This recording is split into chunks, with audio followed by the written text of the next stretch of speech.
Welcome प्यारे बच्चों। आज हम कक्षा 9वीं की पाठ्य पुस्तक कृतिका भाग 1 से एक बहुत ही महत्वपूर्ण पाठ माटी वाली नामक कहानी के प्रश्न उत्तर को बहुत ही आसान भाषा में समझेंगे और करेंगे। तो चलिए शुरू करते हैं। सबसे पहले आपको ये पता होना चाहिए कि माटी वाली कहानी किसके द्वारा लिखी गई है। तो माटी वाली कहानी विद्यासागर नौटियाल जी द्वारा लिखी गई है। जी हाँ, ये एक कहानी है और इसके लेखक विद्यासागर नौटियाल है। अब प्रश्न उठता है कि इस कहानी में क्या बताया गया है। तो इस कहानी में एक ऐसी औरत के बारे में बताया गया है जो अपने जीवन में बहुत संघर्ष करती है। वो एक बहुत ही गरीब परिवार से है और वो मिट्टी बेचने का काम करती है। आप लोगों ने देखा होगा कि हम लोग घर में अपने आंगनों में क्या करते, चूल्हे की भी हम मिट्टी से क्या करते, लिपाई करते ना, फिर उसमें खाना बनाते हैं। गांव में तो अक्सर क्या है, लोग अपने घरों में अपने किचन को, अपने बरामदे को क्या करते हैं, मिट्टी से लीपते हैं। ठीक है, तो ये जो औरत है ये भी क्या है, टिहरी शहर में रहती है और मिट्टी बेच के क्या करती है, अपना पेट पालती है। और इसके घर में एक ये औरत है और एक इसके बुजुर्ग पति है जो बीमार रहते हैं, वो कोई काम नहीं करते। तो इस औरत पे ये जिम्मेदारी है कि ये अपना भी पेट पाले और अपने पति का भी पेट पाले, और ये मिट्टी बेचकर क्या है, अपना परिवार चलाती है। तो अब इसके प्रश्न उत्तर को करते हैं। सबसे पहला प्रश्न है, सबसे पहले आपको प्रश्न समझना है बहुत ही बारीकी से कि आपसे क्या पूछा जा रहा है। देखिए, शहरवासी सिर्फ माटी वाली को ही नहीं, उसके कंटर को भी अच्छी तरह से पहचानते थे। मतलब जो टिहरी शहर के लोग हैं ना, वो माटी वाली कोई नहीं, उसके सर पर जो कंटर रहता था ना, उसको भी दूर से ही पहचान लेते थे। आपकी समझ में वे कौन से कारण रहे होंगे जिनके रहते माटी वाली को सब पहचानते थे। मतलब वो क्वेश्चन पूछ रहे हैं कि ऐसे कौन से कारण हैं जिसके कारण लोग माटी वाली को दूर से ही पहचान लेते थे, है ना। तो देखिए, टिहरी गांव में सभी लोग माटी वाली को पहचानते थे, क्योंकि वो क्वेश्चन पूछ रहे हैं ना कि ऐसे कौन से कारण हैं कि लोग माटी वाली को पहचान जाते थे। तो आपने लिखना है सभी लोग माटी वाली को पहचानते थे, क्योंकि सबसे पहला रीजन देखिए कितने आसान है। वह छोटे कद की थी, वह दुबली पतली थी, उसके सिर पर हमेशा एक कंटर रहता था और वह अकेली माटी बेचने वाली थी। ये चार मेन रीजन है कि लोग उसको दूर से ही पहचान लेते थे। एक तो वो बहुत छोटे कद की थी, नाटी थी, मतलब दुबली पतली थी, है ना, और उसके सिर पर हमेशा एक कंटर रहता था। उसके उस कंटर में क्या रखी रहती होगी, वही मिट्टी रखी रहती होगी, और वह अकेली माटी बेचने वाली थी। जो वो पूरा टिहरी शहर था ना, एकमात्र यही थी जो मिट्टी बेचने का काम करती थी। अगला प्रश्न है, माटी वाली के पास अपने अच्छे या बुरे भाग्य के बारे में ज्यादा सोचने का समय क्यों नहीं था। मतलब जो माटी वाली थी ना, वो अपने फ्यूचर के बारे में ज्यादा नहीं सोचती थी, है ना। वो ये भी नहीं सोचती थी कि मेरे साथ अच्छा हो रहा है या बुरा हो रहा है, तो ऐसा क्यों। हर इंसान अपने फ्यूचर के बारे में सोचता है, अपने प्रेजेंट के बारे में सोचता है, लेकिन माटी वाली क्यों नहीं सोचती थी। मतलब ना अपने अच्छे भाग्य के बारे में, ना बुरे भाग्य के बारे में, ना भविष्य के बारे में वो कुछ नहीं सोचती थी। क्यों नहीं सोचती थी, तो देखिए, माटी वाली सुबह से लेकर शाम तक काम करती थी। सुबह होते ही वह काम पर निकल जाती थी और अंधेरा होने पर आती थी।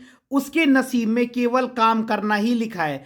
उसके पास इतना समय नहीं कि वह अपने भाग्य के बारे में सोच सके। मतलब वो इतनी बिजी रहती है, कहते बल खाली दिमाग शैतान का घर होता है, या जो लोग खाली होते हैं ना, वही ज्यादा ओवर थिंकिंग करते हैं, ज्यादा सोचते हैं। तो माटी वाली के पास क्यों नहीं है सोचने का समय। तो आप लिखोगे कि माटी वाली सुबह से लेकर शाम तक काम करती है। वह सुबह होते ही काम पर चली जाती थी और शाम को क्या है, घर लौट कर आती थी। तो उसके पास इतना समय ही नहीं होता कि वो अपने भाग्य के बारे में सोच सके। अगला प्रश्न है, भूख मीठी की भोजन मीठा से क्या अभिप्राय है। बहुत ही इंपॉर्टेंट क्वेश्चन है। भूख मीठी की भोजन मीठा, कहने का मतलब है कि लेखक कहना चाहता है कि जब किसी व्यक्ति को भूख लगती है ना, तो वो स्वाद पर ध्यान नहीं देता, है ना, उसको जैसा भोजन मिलता है वो खा लेता है। अगर आपको बहुत तेज भूख लगी है ना तो आप उसका टेस्ट नहीं देखोगे। अगर आपको जब भूख लगती है ना पेट में बहुत तेज, तो आप इंसान बासी भोजन भी खा लेता है। आपने देखा होगा लोग भूखमरी से मर भी जाते हैं, है ना। तो लोगों को अगर फुटपाथ पर भी कुछ गिरा हुआ मिलता है तो वो खा लेते हैं, क्योंकि भूख बहुत मुश्किल होता है सहना। सुनना बहुत आसान है, हम एक दिन भूखे रह सकते हैं, 2 दिन भूखे रह सकते हैं, 3 दिन 4 दिन, लेकिन जब बहुत ज़्यादा भूख लगेगी ना तो फिर इंसान क्या है, फिर इंसान को अगर रोड पर भी कुछ पड़ा हुआ मिल जाए ना तो उसको खाने में भी शर्म नहीं करेगा, है ना। क्योंकि भूख ऐसी होती है कि बर्दाश्त नहीं होती है। ठीक है, तो लेखक कहना चाहता है कि जब किसी व्यक्ति को भूख लगती है तो वो खाने का स्वाद नहीं देखता, पूर्ण विराम, उसे जैसा भोजन मिलता है वह खा लेता है। अगला प्रश्न है, देखिए इसको ढंग से समझिए। पुरखों की गाड़ी कमाई से हासिल की गई चीजों को हराम के भाव बेचने का मेरा दिल गवाही नहीं देता। मालकिन के इस कथन के आलोक में विरासत के बारे में अपने विचार व्यक्त कीजिए। पुरखों का मतलब क्या होता है? जो हमारे पूर्वज हैं, मेरे परदादा, है ना, उनके भी दादाजी, तो ऐसे ही करके पुरखे किन्हें बोलते हैं? वही जो हमारे पूर्वज हैं। तो उनके द्वारा जो कमाई गई चीजें हैं उनको हम बेचने का हमारा मन नहीं करता। फॉर एग्जाम्पल, अगर मैं हूं और मेरे पास मेरी कोई परदादा की कोई चीज है और आज वो हमारे बीच नहीं है, तो मैं उस चीज को बेचूंगा नहीं, क्योंकि कई चीजें प्राइसलेस होती है ना। कि उस क्या है, मतलब प्राइसलेस का मतलब क्या है? बहुत कीमती है, उनका कोई मोल नहीं है। तो ये बात कब आती है, ये स्टेटमेंट कब आया है? जब माटी वाली एक औरत के घर में मिट्टी डालती है ना तो वो घर की मालकिन ना उसको पीतल के गिलास में चाय पीने के लिए देती है। तो जब माटी वाली उसे देखती है तो वो कहती है, अरे आपने ये बर्तन अभी तक संभाल के रखे हैं पीतल के, आजकल तो ये देखने को भी नहीं मिलते। तब वो औरत कहती है कि मेरा दिल नहीं करता इनको बेचने का। तो इस मतलब इस स्टेटमेंट के जरिए आप क्या विचार व्यक्त करते हैं अपने, मतलब औरत ने ऐसा क्यों कहा होगा और आपके क्या विचार हैं? देखिए, मालकिन के इस कथन से पता चलता है कि सिंपल सी बात है, वह अपने पूर्वजों से बहुत प्रेम करती है, वह उनका आदर करती है, वह उनकी यादों को नहीं खोना चाहती और वह धन से अधिक रिश्तों को महत्व देती है। बहुत ईजी है, अपने पूर्वजों का आदर करती है ना, उनसे बहुत प्रेम करती है, उनकी यादों को नहीं खोना चाहती, है ना, और क्या है, वो रिश्तों को ज़्यादा महत्व देती है धन से।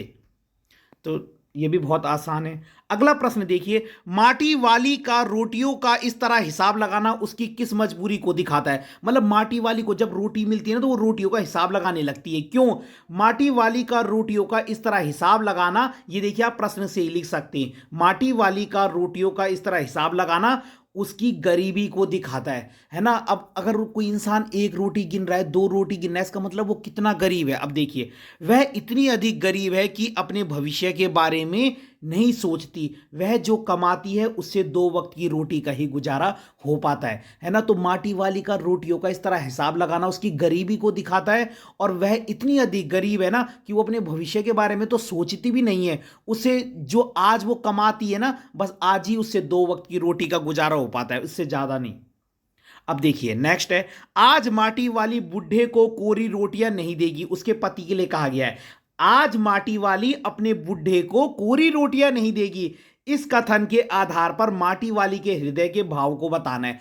वो माटी वाली एक बार सोचती है ना कि आज मैं अपने बुढ़े को कोरी रोटियां नहीं दूंगी, मतलब ओनली रोटी रोटी नहीं दूंगी। देखिए क्या होता है, माटी वाले अपने पति के लिए रोटी का इंतजाम करती है, क्योंकि उसके पति कुछ काम करते थे नहीं, वो बुजुर्ग थे और बीमार रहते थे। तो माटी वाली अपने पति के लिए रोटी का इंतजाम करती है और कभी कभी साग का भी इंतजाम करती है। रोटी रोटी देती है, लेकिन अगर कभी साग मिल जाए तो अच्छा है। एक दिन वह सोचती है कि आज अपने पति को रोटी के साथ प्याज तल के देगी, मतलब प्याज भी देगी उनके साथ, और इससे पता चलता है कि वह अपने पति से बहुत प्रेम करती है ना। तो देखिए ये जो स्टेटमेंट है ना, इससे यही तो पता चलता है कि वो अपने पति की बहुत चिंता करती है, उसके ऊपर उसके पति की जिम्मेदारी है, लेकिन वो उसको भी क्या है, निभाती है ना। तो माटी वाली अपने पति के लिए क्या है, रोटी का इंतजाम करती है और कभी कभी साग का भी इंतजाम करती है। और एक दिन वह सोचती है कि आज अपने पति को क्या है, रोटी के साथ प्याज तल के देगी। तो इससे पता चलता है कि वो अपने पति से बहुत प्रेम करती है। अगला देखिए, गरीब आदमी का शमशान नहीं उजड़ना चाहिए, इस कथन का सही है लास्ट में माटी वाली बोलती है ना। जब क्या है, जब वहां जो टिहरी डैम बन रहा था ना, तो वहां सुरंगों में क्या कर दे, बंद कर दे रहे थे, तो वहां पानी भरता जा रहा था। तो वो कह रही थी कि गरीब आदमी का शमशान नहीं उजड़ना चाहिए। इसका मतलब क्या है, देखो इस कथन का आशय है कि गरीब आदमी से उसके रहने का आसरा नहीं छीनना चाहिए, है ना। उसके लिए तो वही शमशान के समान है, उसने वहीं रहना है, वहीं मरना है। तो गरीब आदमी का शमशान नहीं उजड़ना चाहिए का मतलब है कि गरीब आदमी से उसके रहने का स्थान नहीं छीनना चाहिए। जब गरीब इंसान अपने घर से दूर होता है तो उसे बहुत पीड़ा होती है और वह इस पीड़ा को नहीं सह पाता। तो यह भी बहुत आसान है। अगला प्रश्न देखिए, विस्थापन की समस्या पर एक अनुच्छेद लिखिए। क्या होता है ये विस्थापन? विस्थापन का मतलब आपने समझना है। विस्थापन की समस्या क्या है? देखिए, विस्थापन का मतलब होता है किसी वस्तु को अपने स्थान से हटा देना। आपने देखा होगा कहीं पर गवर्नमेंट का कोई काम होता है ना, तो वो लोगों को बोलते हैं कि इस जगह को क्या करो, खाली करो, तुम यहां से शिफ्ट हो। तो इसमें आपने लिखना है। देखिए, आज हम देखते हैं, पहला विस्थापन का मतलब समझ गए होंगे, किसी वस्तु को उसके स्थान से हटा देना। देखिए बहुत इजी है। आज हम देखते हैं कि नदियों में बड़े बड़े बांध बनाए जा रहे हैं, इसलिए कई लोगों को अपनी जमीन और मकान छोड़ने पड़ते हैं और सरकार उन्हें थोड़े पैसे देकर टाल देती है। यह सही नहीं है। सरकार को ऐसे लोगों की रहने की व्यवस्था भी करनी चाहिए। तो बहुत ईजी है कि आज हम देखते हैं कि नदियों में क्या है, बड़े बड़े बांध बनाए जा रहे हैं और सरकार क्या कर रही है, लोगों को वहां से हटने के लिए कहती है। तो ये एकदम गलत है। सरकार को उनके लिए रहने का इंतजाम भी करना चाहिए। तो ये बहुत ही आसान पाठ है। अगर आपको वीडियो पसंद आई हो तो लाइक कीजिएगा, कमेंट कीजिएगा और चैनल को सब्सक्राइब जरूर कीजिएगा। धन्यवाद।